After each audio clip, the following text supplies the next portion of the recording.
Latest updates के लिए ultra channels को सब्सक्राइब करें और बेल आइकन को प्रेस करें।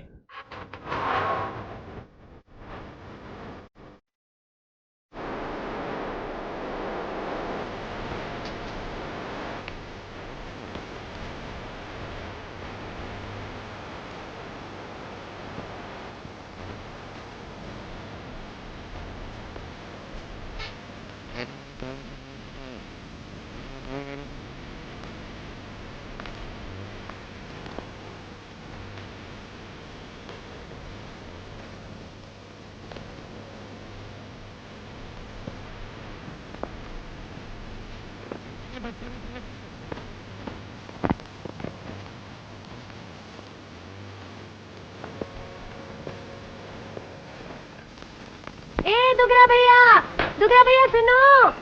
इसका सत्यानाश हो। कर भला तो हो भला। अरे 1000 बार तुझसे कहा कि मेरा नाम दुर्गा प्रसाद। अरे गरम क्यों होते हो, नाम से क्या होता है दुगरा भैया। मैं तो ये पूछ रही हूँ, ये अजीब गड़बड़ घोटाले वाला कानून है। एक जवान कैदी को गांव में लाकर छोड़ दिया, सारे गांव में जवान जवान छोकरी रहती है, किसी पर बुरी नजर डाली तो? अरे भला तो हो भला, नहीं डालेगा। मैं कह दूंगा उससे कि तू अपनी नजर बस बिंदा पगली पे रख। हाय राम, कमीने ने सब कुछ बता दिया क्या? ये सब कुछ मुझे ही बताया उसने और दूसरे किसी को नहीं। डरने की कोई बात नहीं। अरे मैं क्यों डरने लगी, डरपोक तो तुम सब गांव वाले हो। हिम्मत वाला तो एक ही नजर आया। आया मैं? क्या? वही। लगता है मामला फिनिश हो गया।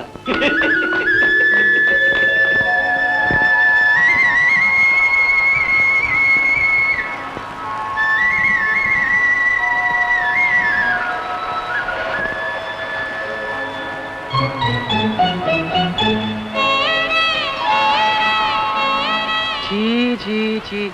अबे चुड़ैल की बच्ची, इतनी बड़ी नदी में तुझे और कोई जगह नहीं मिली नहाने के लिए? कमीने कैदी के बच्चे, तू यहाँ क्यों बनने चला आया? बाप रे, हाउस पावर तो साला मर्सिडीज बेंच का लगता है। क्या? कुछ नहीं, तेरी समझ में नहीं आएगा। अरे मेरे खेत के बाजू में नदियाँ बह रही है, हाथ मुंह धोने के तेरे घर में आऊंगा। अरे हिम्मत है तो आकर देखना मेरे घर में। क्यों? मैंने तो सुना तुझे हिम्मत वाला एक ही नजर आ। अरे चल चल, मुंह उधर घुमा ले और बैठ जा पत्थर के पीछे। क्यों? मुझे कपड़े बदलना है। ओह समझ गया। लो बैठ गया। एक बात पूछूं? पहले मुंह उधर घुमा। लो घुमा लिया। पूछ। क्या बात है, आजकल तू मेरी बड़ी पूछताछ कर रही है? कहीं मैं तुझे वो अच्छा लड़का तो नहीं लगने लगा? अरे बोलती क्यों नहीं? ए चुड़ैल,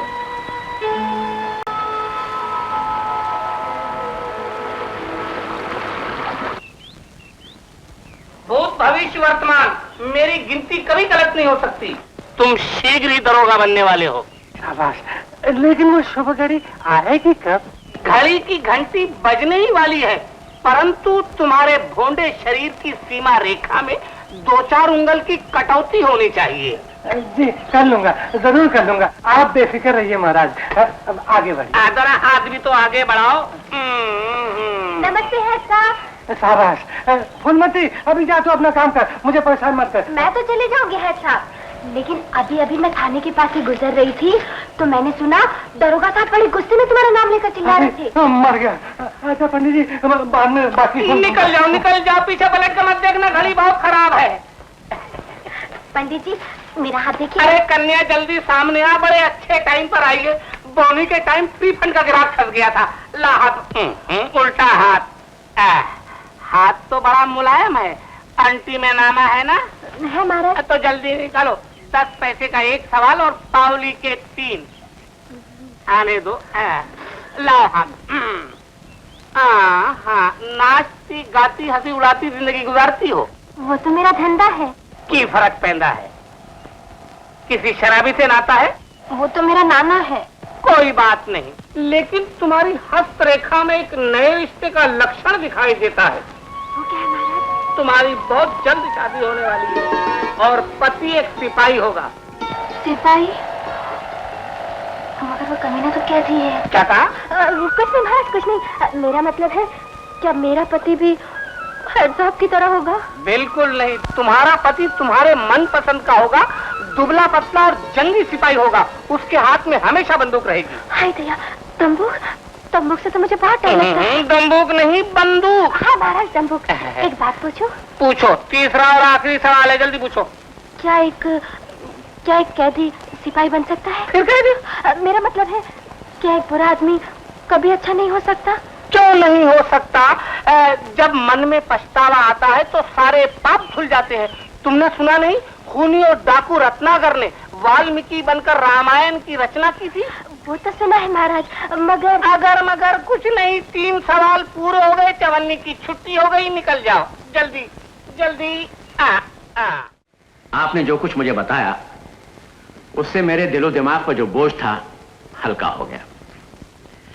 उम्मीद की एक हल्की सी किरण तो नजर आ रही है, लेकिन जो तजुर्बा मैंने किया है ये उसका आगाज है, अंजाम तो भी बहुत दूर है। यस सर, लेकिन उसमें काफी तब्दीलियां पैदा हो गई हैं। शायद उसके रास्ते में अभी तक मुसीबतें और रुकावटें नहीं आईं। उसका सच्चा इम्तिहान तो तब होगा जब वो इन सब चीजों का मुकाबला करेगा। सर, क्या आपको शक है?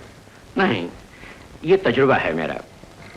इंस्पेक्टर, आप उस पर कड़ी नजर रखिए। जो तजुर्बा हम कर रहे हैं उसकी अहमियत से आप अच्छी तरह वाकिफ हैं।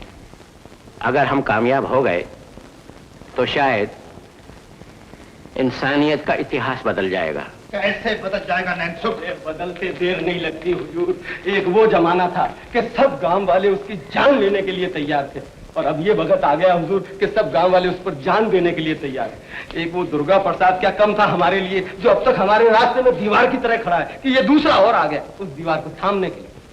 घबराओ नहीं नैनसुख, जब चाहूं इस दीवार को ठोकर से उड़ा सकता हूं। दीवार उड़े न उड़े हुजूर, पांव में तो चोट जरूर आएगी। क्यों हुजूर, एक बार जरा चलकर तो देखिए, दोनों खेतों में उस कमीने ने क्या फसल उगाई है। भगवान न करे अगर ये फसल फल फूल गई तो गंगा दीन के घर में घी का दिया जलेगा हुजूर। तो उस दिए को बुझाने के लिए कोई रास्ता निकालो। निकलेगा हुजूर, रास्ता जरूर निकलेगा, क्योंकि जहाँ चाह है वहाँ राह है।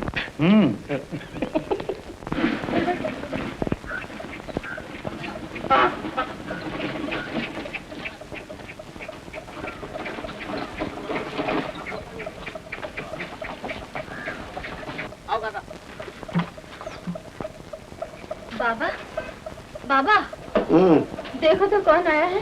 गंगाधर जी। कौन है बाबा? नमस्ते। नमस्ते। हम लोग गोसाईगंज के नारायण बाबू के यहाँ से आए। नारायण बाबू के यहाँ से? हमें शिवा का मामा। अच्छा अच्छा अच्छा, आइए आइए, विराजिए विराजिए। बहू, कुछ जलपान ले आओ बेटी। नहीं नहीं, इसकी कोई जरूरत नहीं, हम लोग जरा जल्दी में हैं और आपसे तो बात करनी है। कहिए। काका बोलो। बात ये है कि रहने दो, मैं बोलता हूँ। रहने दो काका। आप तो जानते ही हैं कि शेखर नारायण बाबू का इकलौता बेटा है। हम लोग कब तक इंतजार करें, और फिर घर में बहू तो लानी ही है, इसीलिए काका बोलो ना। हाँ, इसीलिए नारायण कह रहा था। रहने दो काका, मैं बोलता हूँ। बात दरअसल ये है कि इस वक्त आप भी मजबूर हैं और हम भी मजबूर हैं। मेरे ख्याल से अगर ये सगाई तोड़ दी जाए तो इसमें हम दोनों की इज्जत बची रहेगी। क्या कह रहे हैं आप? इसमें इज्जत कहाँ बचेगी? इसमें तो इज्जत चली जाएगी। मगर आप पर बेकार दबाव डालना भी तो अच्छा नहीं लगता है। आपके जो हालात हैं वो हम देख ही रहे हैं, और फिर आप अपना वादा भी पूरा नहीं कर सकते। ये आप लोगों ने कैसे सोच लिया? उन्होंने जो वादा किया था वो हम जरूर पूरा करेंगे। मगर हम लोग कब तक इंतजार करेंगे? बस कुछ दिनों की मोहलत और दे दीजिए। दिनों तक तो ठीक है, फिर महीनों की बात मत कीजिएगा। मैं नारायण बाबू को समझा बुझाकर 10-15 दिन के लिए राजी कर लूंगा। चलो काका, नमस्ते। नमस्ते। नमस्ते। चलो काका, बैठो।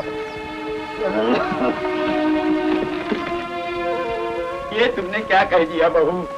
बड़ी मुश्किल से तो घर में 2 वक्त की रोटी चलती है, कहाँ से आएगा इतना सारा रुपया? तो क्या कमला की खुशी इसलिए पूरी नहीं होगी कि आज उसका भाई जिंदा नहीं है? मैं सरजू बाबू से बात करती हूँ, वो भले मानस है, इस मुसीबत के समय हमारी मदद जरूर करेंगे। तुम चिंता मत करो।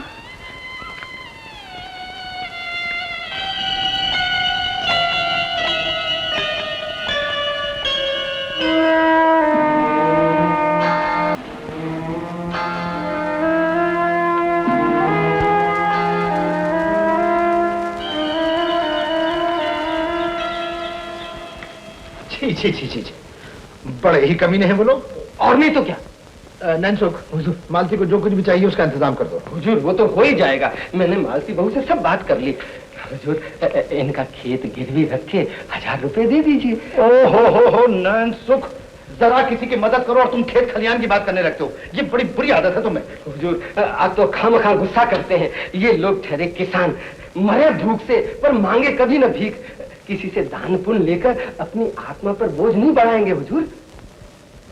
मैनेजर बाबू ठीक कहते हैं, आप हमारी जमीन रखकर कुछ दिनों के लिए हमें उधार दे दीजिए। ठीक है, जैसी तुम्हारी मर्जी। नैनसुख, जल्दी से इसका... हुजूर देर किस बात की है, अगले बुधवार को रक्षाबंधन है, बड़ा ही शुभ दिन है हुजूर। मैं सारे कागज पत्र तैयार करवा देता हूँ। क्यों, ठीक है ना मालती बहू? जी ठीक है मैनेजर बाबू।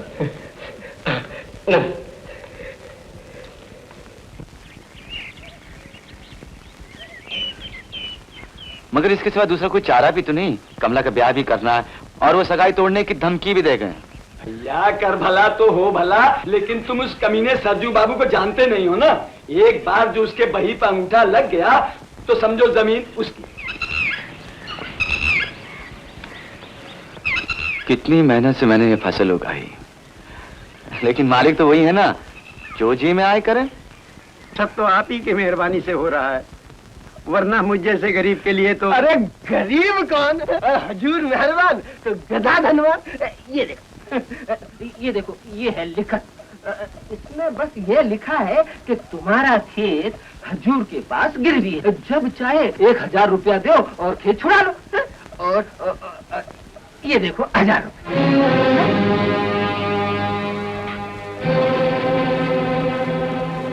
अरे सोचते क्या हो, शुभ काम में देरी करते हो। ये ले, निकाला उठा। रुपए पूरे 1000 हैं भाई, गिन लेना। ये खेत गिरवी नहीं रखा जाएगा बाबा। क्यों नहीं रखा जाएगा गिरवी?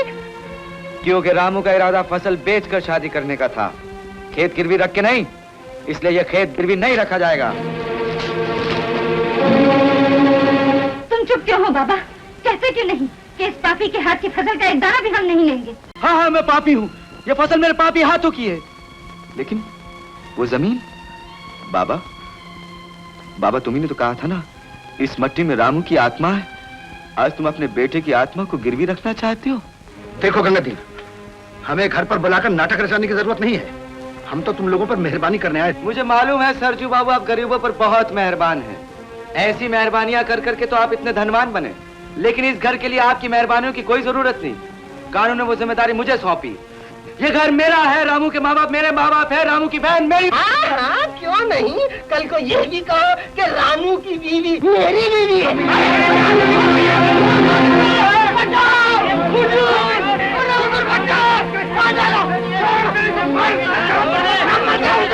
छोड़ दे, क्यों मेरा सत्यानाश करना चाहता है? निकल जा, निकल जा।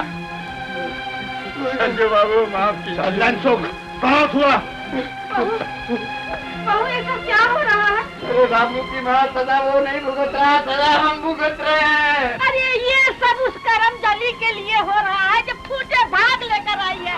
अरे कहाँ है रे कलमुई, जाकर किसी नदी डाले न डूब मर पड़ी।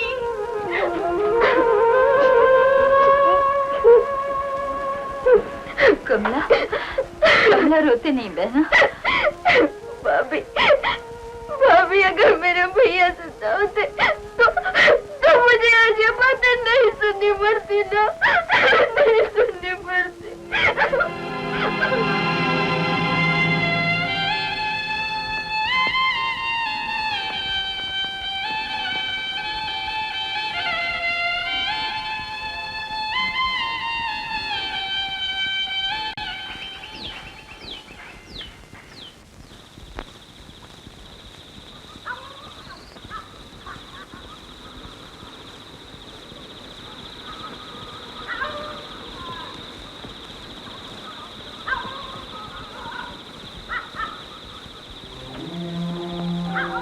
कमला, आज रक्षाबंधन का दिन है, ये लो राखी, मुझे अपना भाई बना लो। भाई जो हाथ हाथ मेरे भाई के खून से रंगा हुआ हो, उस हाथ पे मैं राखी बांधूं? नहीं, कभी नहीं।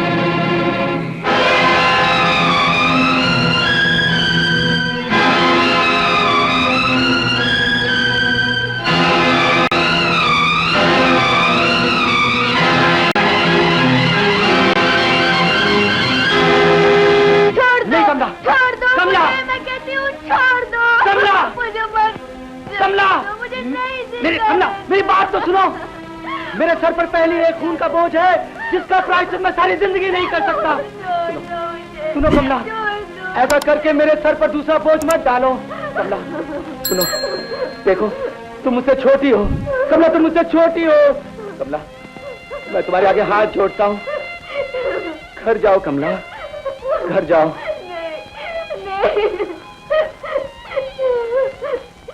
जाओ।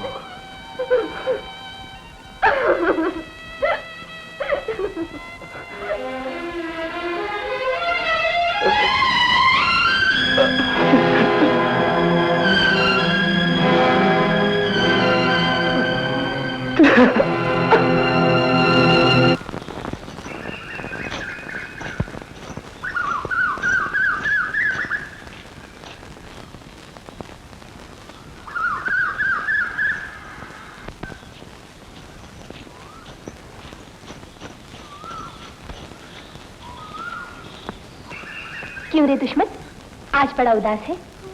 तू भी मुझे दुश्मन कहने लगी। क्या करूं, तूने तो कभी अपना असली नाम बताया ही नहीं। अपना असली नाम तो मैं खुद भी भूल गया हूँ। क्या था, क्या बन गया। लगाओ भी क्या चीज होती है। ना कोई अपना था, ना कोई जिम्मेदारी थी।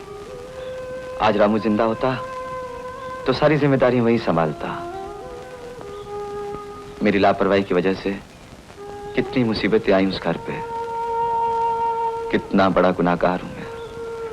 आज मैं जो कुछ भी करना चाहूं उनके लिए, लेकिन हूं तो दुश्मन ही ना। लोग कहते हैं जब मन में पछतावा आता है तो सारे पाप धुल जाते हैं और एक दुश्मन भी प्यारा दुश्मन बन जाता है। फूलमती।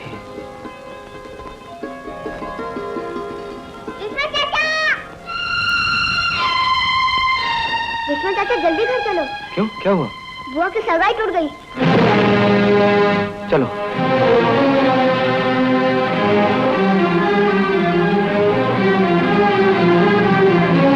बाबा, क्या ये सच है? कमला के ससुराल वालों ने? बाबा, बाबा, मैं ऐसा नहीं होने दूंगा। मैं खुद जाऊंगा, मैं समझाऊंगा। ऐसा कभी होता है? समझते क्या है?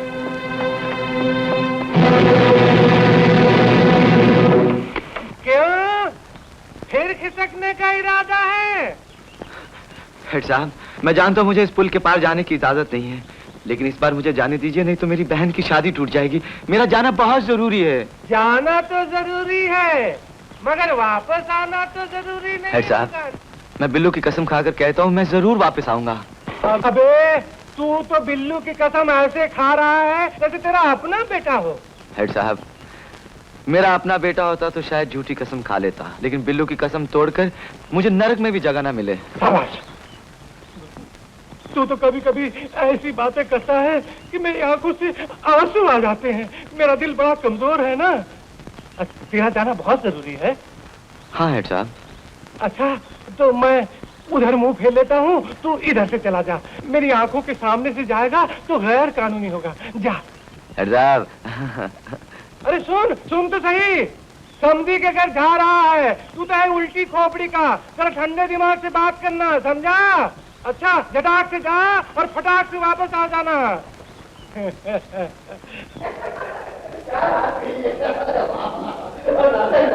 बुजुर्गों ने भी तो कहा है कि रिश्ता तो बराबर ही नहीं होना चाहिए। ये रिश्ता लड़की हुजूर की बहन की और ऊपर की इतनी रकम। बस करो भाई नैन सुख। अच्छा तो नारायण बाबू हम चल, अब मुलाकात तो होती रहेगी।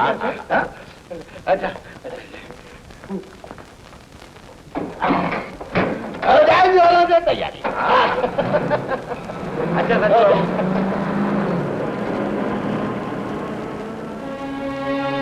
बाबूजी। कौन हो तुम? जी मैं, मुझे कमला का भाई समझ लीजिए। ओह क्या बात, इन कमीनों की बातों में आकर हम गरीबों पर इतना बड़ा जुल्म न कीजिए। जो वादा रामू ने किया था उसे मैं पूरा करूंगा। वो सब बीती हुई बातें जाने दो। नहीं नहीं बाबूजी, अगर आपने ये रिश्ता तोड़ दिया तो हम गरीबों की इज्जत चली जाएगी। और ये अन्याय सिर्फ कमला पे नहीं, अपने बेटे पे भी कर रहे हैं। मैं आपके सामने हाथ जोड़ता हूँ, आपके पांव पड़ता हूँ बाबूजी, ऐसा मत कीजिए। ऐसा मत कीजिए। जानते हो मेरे शेखर की जहाँ शादी तय हुई है वो लोग दहेज में 10,000 रुपया दे रहे हैं। तुम दे सकते हो? तो फिर क्यों यहाँ आए हो? जाओ।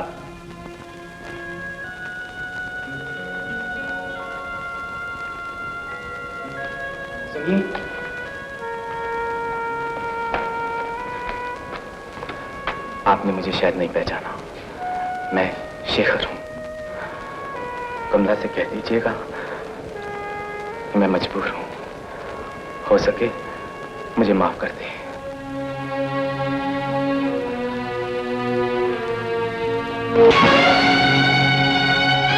कमीने, डरपोक।